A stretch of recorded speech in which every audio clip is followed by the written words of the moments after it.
Ya, pemerintah dan Badan Anggaran DPR yang menyepakati asumsi makro tahun 2023. Adapun asumsi dasar ekonomi makro dalam RAPBN tahun depan yang disepakati oleh wakil rakyat dan pemerintah adalah pertumbuhan ekonomi di rentang 5,3 hingga 5,9% dan laju inflasi di kisaran 2 hingga 4%. Pemerintah dan Badan Anggaran DPR menyepakati asumsi makro 2023, mulai dari pertumbuhan ekonomi, inflasi, nilai tukar rupiah, hingga harga minyak. Adapun tema RKP tahun 2023 yang disepakati adalah peningkatan produktivitas untuk transformasi ekonomi yang inklusif dan berkelanjutan. Berdasarkan tema tersebut, strategi kebijakan yang akan dilaksanakan pemerintah difokuskan pada penguatan kualitas sumber daya manusia, mulai kebijakan di bidang kesehatan, pendidikan, dan perlindungan sosial, akselerasi pembangunan infrastruktur, pemantapan reformasi birokrasi, revitalisasi industri, dan pembangunan ekonomi hijau. Kerangka ekonomi makro dan pokok-pokok kebijakan fiskal tahun 2023 disusun di tengah pemulihan ekonomi yang semakin menguat. Namun perekonomian global masih dibayangi risiko ketidakpastian yang dipicu konflik geopolitik Rusia-Ukraina, yang berdampak pada kenaikan harga komoditas energi dan pangan yang signifikan. Di sisi lain, dampak scaring effect memicu supply disruption yang menimbulkan kenaikan inflasi yang tinggi di beberapa negara. Berkenaan dengan hal tersebut, respon kebijakan yang ditempuh pemerintah adalah upaya menjaga momentum pemulihan ekonomi yang sedang terjadi, sekaligus juga menjadi momentum untuk melakukan reformasi struktural dalam rangka mendorong transformasi ekonomi untuk peningkatan produktivitas nasional. Dari Jakarta, Tim Liputan IDX Channel.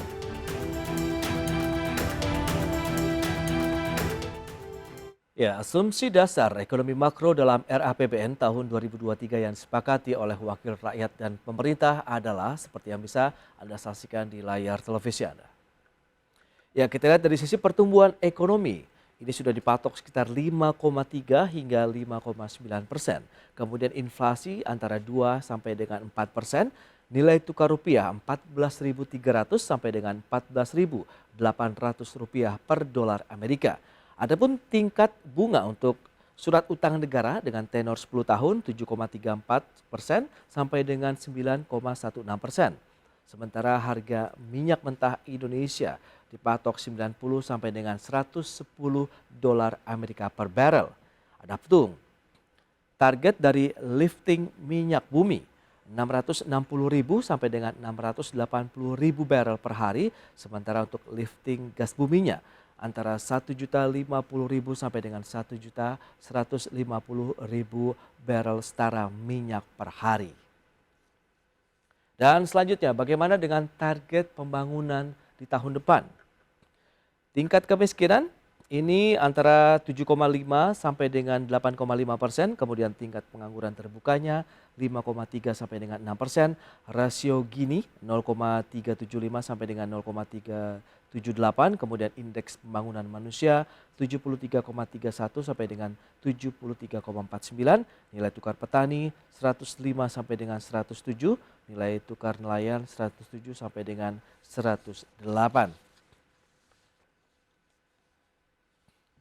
Ya, untuk membahas tema menarik berikutnya, menakar asumsi makroekonomi tahun 2023, kita sudah tersambung melalui Zoom bersama dengan Mas Fitra Faisal, Direktur Eksekutif Next Policy.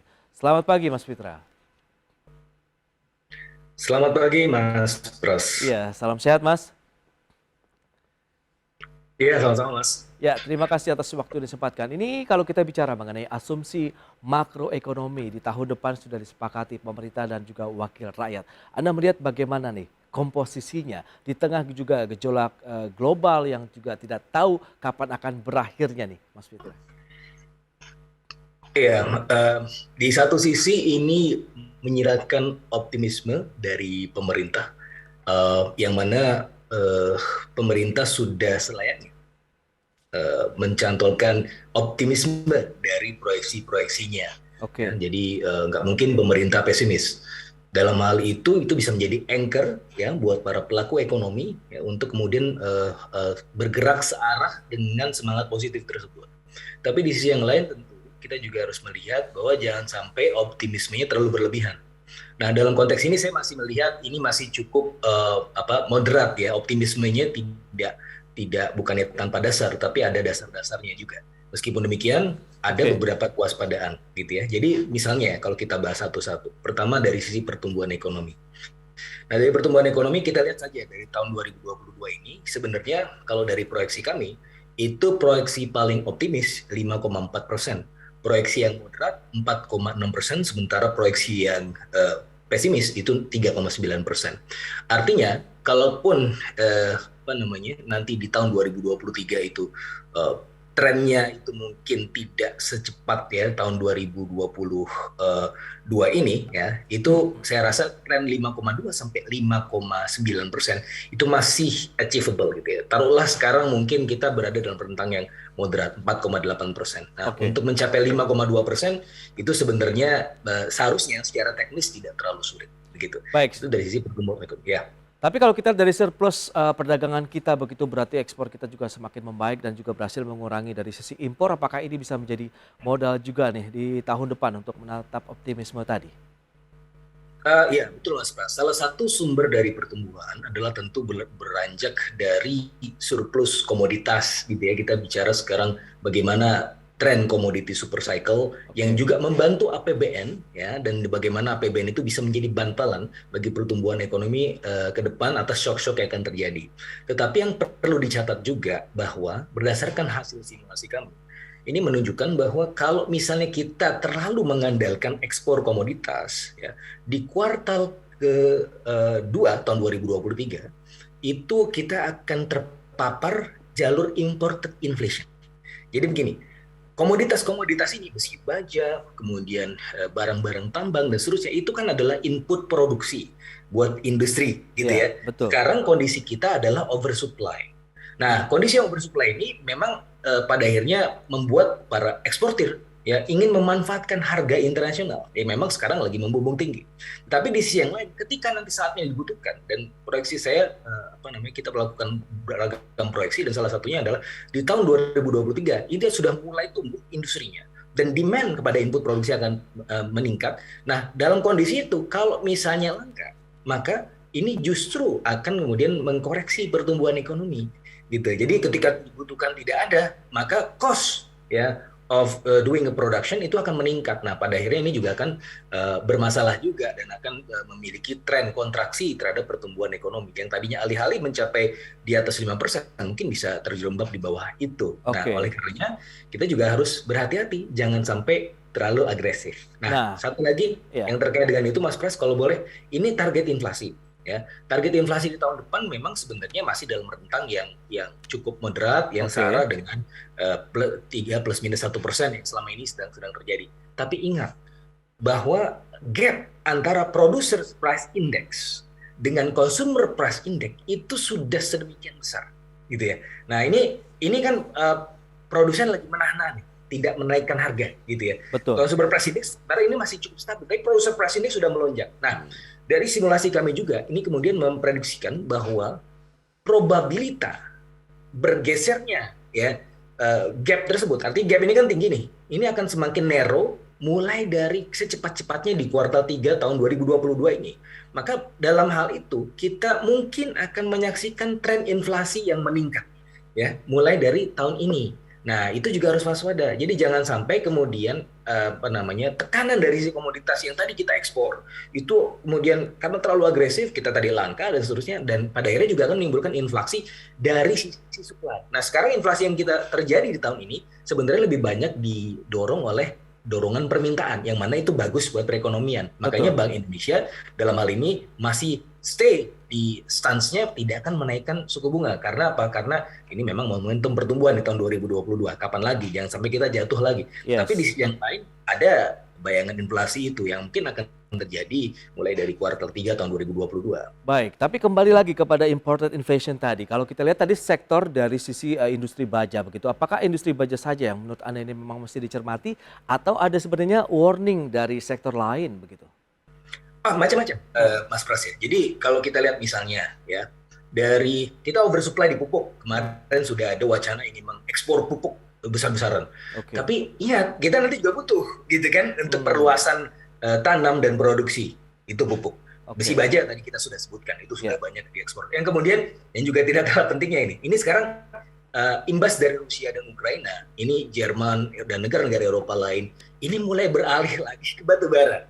Nah, tidak hanya dia kemudian mengimpor batu bara ya dari negara-negara penghasil batu bara, tapi mereka juga mengimpor alat beratnya ya. Nah, Oke. karena apa? Karena ini udah di-scrap sama mereka kan. Mereka sudah beralih ke renewable energy, sudah fokus pada gas yang selama ini memang Iya. dipenuhi oleh Rusia. Nah, Iya. ketika dipotong ya saluran energinya oleh Rusia, maka mereka harus cari alternatif lain. Alternatif itu balik lagi ke coal. Nah, dia mengimpor ya apa namanya alat berat dari kita juga. Nah, menurut asosiasi ini kita sudah sebenarnya kalau misalnya untuk memenuhi semua itu sudah nggak mampu lagi. Artinya kalau untuk memenuhi kebutuhan mereka, kita juga harus mengimpor lagi, gitu kan? Jadi Oke. kita cuma Iya, sebagai iya, iya. penyalur aja. Nah, Oh, kalau iya, sudah iya. begitu, nah hati-hati.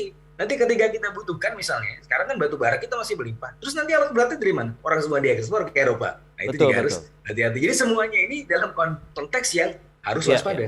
Ya, permintaan batu bara dan harganya yang lagi tinggi-tingginya ini juga meningkatkan kebutuhan alat berat sebenarnya di tanah air dan itu pun masih belum bisa terpenuhi sebenarnya kondisinya saat ini, Mas Fitra. Tapi Anda melihat ini menjadi suatu kekhawatiran tersendiri yang perlu dicermati pemerintah di sepanjang tahun ini untuk menghadapi tahun depan.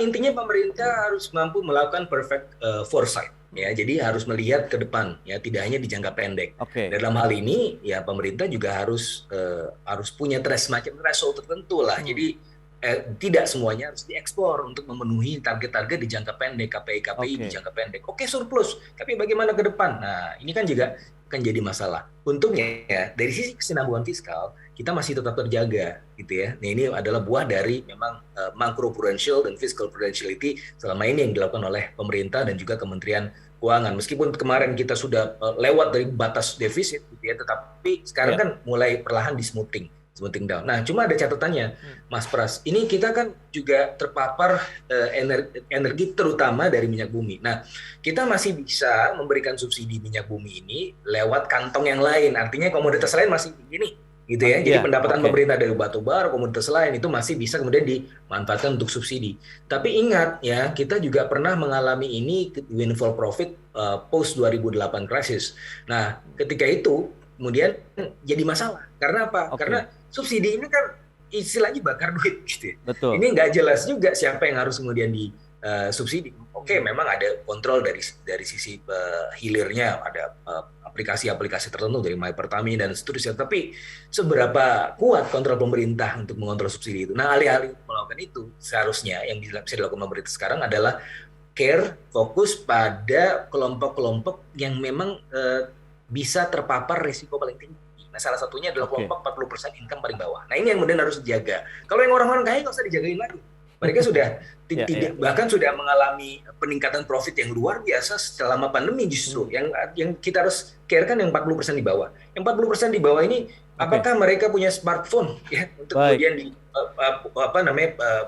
mengakses My Pertamina misalnya. Jadi kan yang bisa mengakses itu kan juga orang-orang kaya juga. Ya, ya, oke, Mas Fitra, kita akan lihat nanti sejauh mana upaya pemerintah menjaga laju pertumbuhan karena yang terus dijaga sebenarnya adalah inflasi, daya beli masyarakat, kemudian nilai tukar rupiah. Kita bahas nanti di segmen berikutnya dan pemirsa tetaplah bersama kami. Baik, pemirsa, kita lanjutkan kembali perbincangan bersama dengan Fitra Faisal, Direktur Eksekutif Next Policy. Ini menarik kalau kita bicara mengenai asumsi makro begitu. Memang upaya pemerintah adalah menjaga daya beli masyarakat, di samping juga inflasinya tetap terjaga, nilai tukar rupiah pun juga masih aman terkendali. Ini kombinasi yang cukup sulitkah sebenarnya yang perlu dijaga oleh pemerintah baik dari sisi fiskal maupun moneter? Iya, ini memang ya sulit ya, kompleks juga gitu ya. Pemerintah memang optimis, tapi tetap harus dijaga optimisme ini, jangan sampai kemudian terlalu optimis gitu ya, seperti yang saya sampaikan. Oke. Karena kalau enggak, nanti kalau sudah kredibilitas runtuh, maka market gitu ya, tidak akan percaya lagi, akan ada distrust. Jadi ekspektasi akan semakin liar. Nah, salah satunya juga tadi selain inflasi, kita juga bisa bahas sebenarnya tren suku bunga Sun ya 10 tahun. Ya. Nah, itu kan sebenarnya dari 7-9%. Itu rentangnya tidak jauh beda dengan sekarang. Ya, 7%-an gitu kan. Bahkan itu diproyeksikan bisa sampai 9%. Oke. Nah, ya maklum sih, pemerintah kan pengen dapat juga kemudian semacam normality gitu ya dari situasi. Cuma harus dilihat juga bahwa tahun depan resikonya kan kemungkinan besar meningkat. Nah, kalau resiko meningkat biasanya demand untuk Sun yang tenornya 10 tahun ya berbeda dengan yang 2 tahun. Yang tenornya 10 tahun itu akan meningkat gitu kan. Nah, kalau sudah meningkat, maka harga obligasi naik. Kalau harga obligasi naik, artinya suku bunganya turun. Iya. Nah, ini kan sebenarnya malah bisa di level 6%-an gitu. Oke, Karena oke. orang-orang cenderung ingin menghindari resiko di jangka pendek. Nah, Hmm. saya maklum juga karena pemerintah ingin meng-anchor resiko itu, jangan sampai kemudian panik, wah ini kalau misalnya diturunkan berarti pemerintah udah percaya bahwa nanti resiko tahun depan akan semakin besar. Tetapi Iya, iya. ya memang harus dijaga nih, gimana nih caranya gitu kan. Dari sisi lain sebenarnya kalau misalnya terjadi peningkatan obligasi di 10 tahun, pemerintah juga bagus kan, karena dia Betul. bisa cost of financing-nya bisa lebih rendah Oke. sebenarnya gitu kan, dan tenornya bisa lebih memadai. Nah, tapi pemerintah mungkin tidak ingin terlalu kemudian membuat pasar khawatir.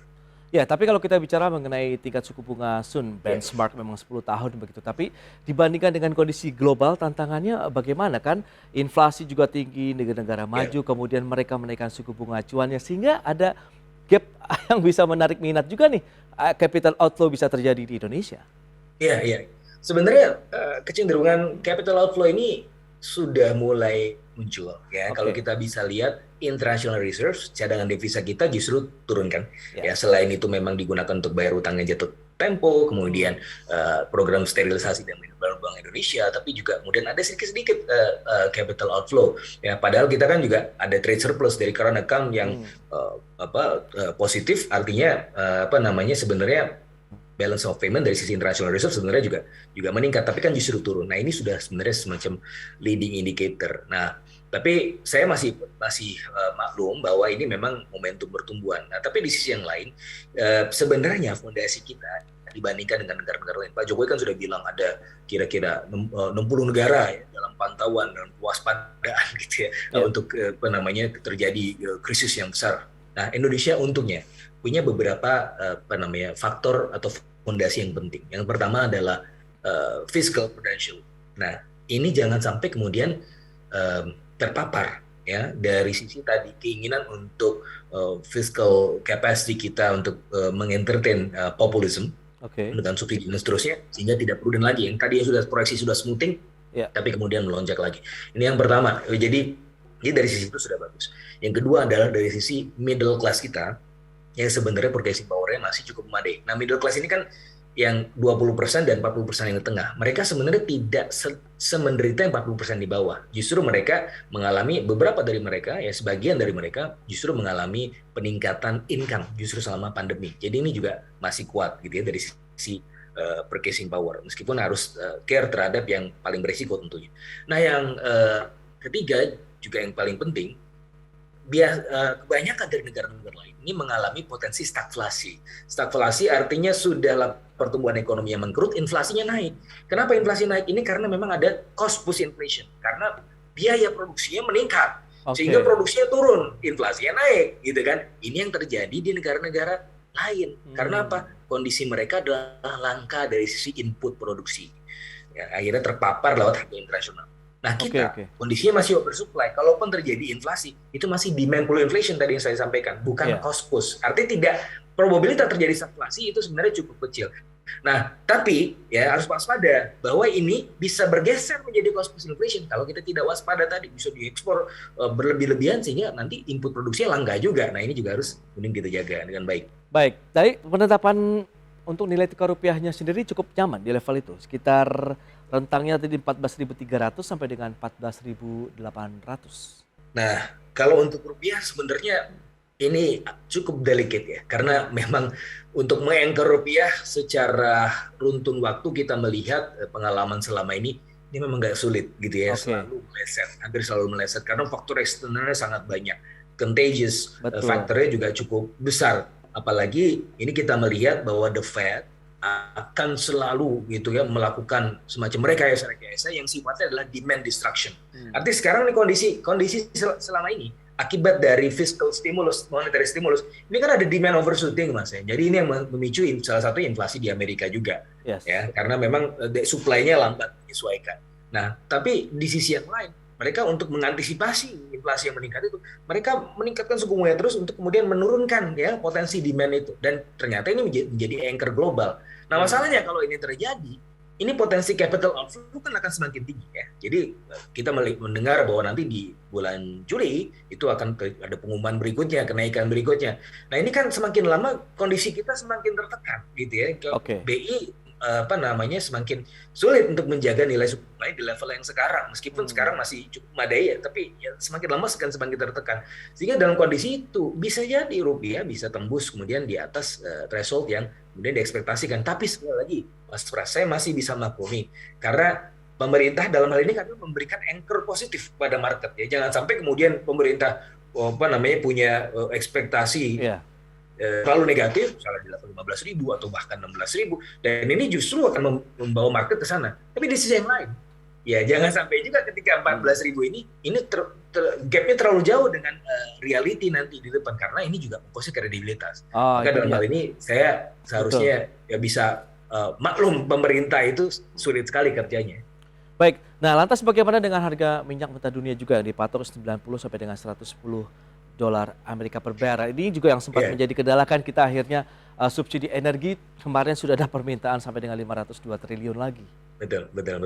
Nah, ini juga sulit Mas Pras karena kan root cause dari semua komoditi super cycle ini selain pandemi adalah disrupsi global value chain yang pertama. Kemudian pandemi kemudian mulai mereda, ini adalah konflik geopolitik. Nah, konflik geopolitik ini kalau tidak diselesaikan, maka sebenarnya energi ini juga kita tidak akan pernah tahu thresholdnya sampai kapan. Meskipun demikian ada pandangan-pandangan yang menyebutkan bahwa sampai di titik tertentu ini udah terlalu mahal ya, pada akhirnya juga akan menciptakan semacam demand destruction yang alami. Tapi sampai kapan how expensive expensive oil price kita nggak pernah tahu. Dan pada akhirnya ya root cause-nya ini, makanya kan Pak Jokowi sekarang ya berkunjung bermuibah selain ke Eropa, ini juga kemudian ke daerah konflik ya, Ukraina. Mudah-mudahan kita punya ada resolusi, karena the lowest common denominator antara konflik geopolitik ini adalah sebenarnya kepentingan ekonomi. Nah, dua-duanya terpapar dari ekonomi yang rusak. Jadi ini seharusnya bisa ada penyelesaian segera. Yes, seharusnya kita sudah bisa recovery dari pandemi kemudian dihajar dengan masalah baru, perang yang berkepanjangan Rusia-Ukraina sehingga menekan banyak sektor energi, kemudian menimbulkan inflasi, kenaikan suku bunga acuan dan dikhawatirkan juga akan berdampak terhadap Indonesia, begitu ya Pak? Anda melihat seperti itu Pak Fitra ya? Iya. Jadi ya kita ada beberapa faktor yang tidak bisa kita kendalikan, makanya dalam hal ini ya sulit juga untuk mencapai variabel-variabel yang memang diekspektasikan. Gitu. Oke, tapi Anda tetap optimis ya menatap tahun depan nih? Saya masih optimis karena memang terawangan dari lembaga-lembaga internasional juga masih cukup positif.